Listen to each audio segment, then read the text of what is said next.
Добрый день, дорогие друзья! Сейчас мы находимся в поселке Бжилва, советское его название Веселовка, села Анхуа. Вот вы сейчас видите перед собой информационный стенд об археологической экспедиции Анхуа 2022 года, которую мы начали 7 сентября.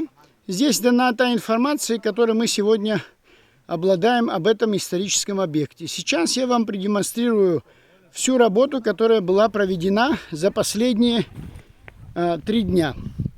Значит, здесь были огромные заросли деревьев, дикой растительности, кустарников, колючки, и так далее.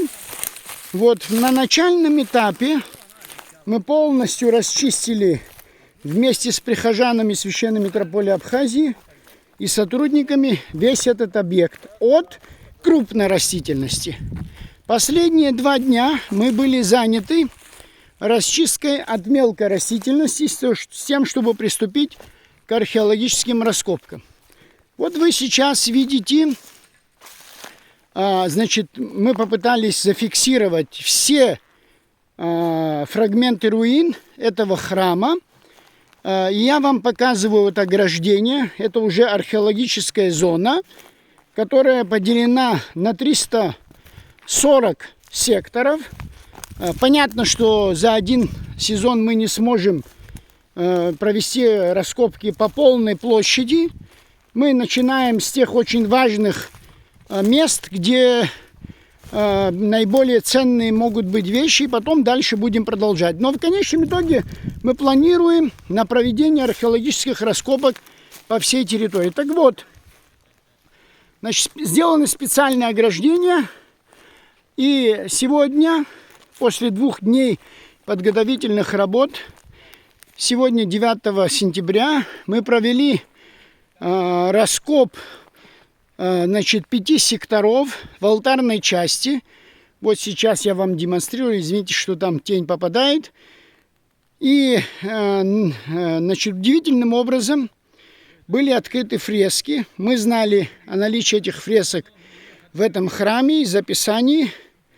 Еще в 60-х годах Вианор Ипатьевич Пачулия и Юрий Николаевич Воронов это зафиксировали. Я постараюсь, чтобы без моей тени это было видно. Вы видите, что в алтарной части, значит, мы нашли несколько камней с фрагментами росписей. В данном случае очень четко наблюдается орнамент с крестом в круге, вот в этой части. Кроме того, здесь было найдено, значит, много других керамических изделий, в том числе и каменные коньки. Мы уже можем собрать порядка 3-4 метров из этих каменных коньков, которые были завершением керамической кровли этого храма. О том, что была здесь керамическая кровля, это однозначно, потому что у нас есть все фрагменты. Сейчас, разумеется, я не могу вам все это продемонстрировать, потому что это нужна камеральная работа, то есть обработка этого материала, специальное фотографирование и так далее, и так далее. И вот сейчас вам демонстрирую фрагмент стены этой церкви, которая здесь сохранилась. И вот там находится в глубине еще один фрагмент. Конечно, церковь очень сильно разрушена. И, безусловно, в разное время, и в 19-20 веке здесь копали черные археологи. Например, вот эта глубинная яма придвора северной стороны этой церкви говорит о том, что здесь все это выкапывалось. Ну, что делать? Это уже такова реальность, которую мы везде встречаем.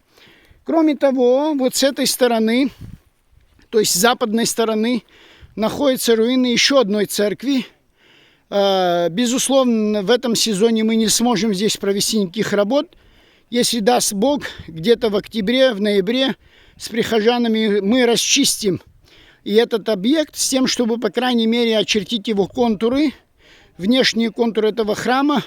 Полагаем, что возможно здесь апсида, круглая апсида наружная, в отличие от этого храма, где мы пока не можем ничего сказать, хотя здесь тоже может быть полукруглая апсида. Но в любом случае, если проводить сравнительный анализ с храмом Святого Георгия, где мы проводили археологические раскопки в 2019 году, это тоже в селе Анхуа, безусловно, там были найдены очень интересные фрагменты и погребения, но мы не имели там фрагментов росписи, ни одного фрагмента, мы не имели ни одного фрагмента черепицы, и мы полагали, что кровля этого храма Святого Георгия была из древесины, по крайней мере, найденные гвозди средневековые об этом свидетельствовали. Кстати сказать, средневековые гвозди найдены здесь. Вот сегодня со мной работали здесь порядка 10-12 человек. Мы все, значит, наша база находилась в ските Святого Иоанна Крестителя, где часть экспедиции ночевала, часть ездила с Сухум, потому что надо было привозить продукты и так далее. Надеюсь, что на следующей неделе мы продолжим эти археологические изыскания. Вот, и будут найдены очень много интересных вещей. Разумеется, это все потом будет систематизироваться. Нужна камеральная обработка их, нужно зафиксировать, нужно фотографировать. Все это мы сейчас делаем, и будут съемки с дрона и так далее. Но предстоит много очень работы. Но единственное, в завершении, что я хочу сказать, мы сейчас вновь имеем еще один очень важный исторический памятник в сердце Абхазии, в столице Абхазии, в Анакапии, потому что эта территория, где сейчас находится эта церковь, это тоже часть древней Анакапии.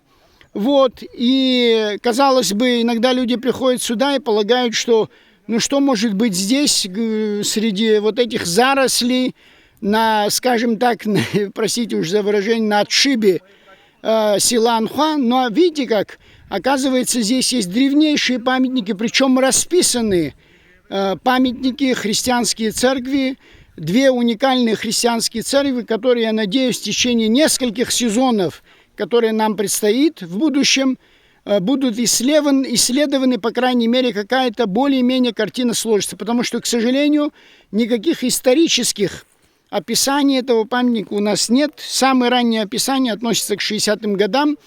Вианор Павлович Пачуль, я говорил, Юрий Николаевич Воронов, они просто зафиксировали, не проводили никаких археологических раскопок.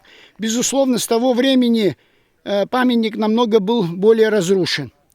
Ну, я это делаю не только для того, чтобы продемонстрировать наш труд, но и для того, чтобы зафиксировать все то, что делается, потому что нужно хронологически весь этот процесс археологических раскопов, консервации и так далее, все это внимательно пронаблюдать, с тем, чтобы и для будущих поколений было понятно, значит, история этого памятника, консервация и сохранение этого памятника.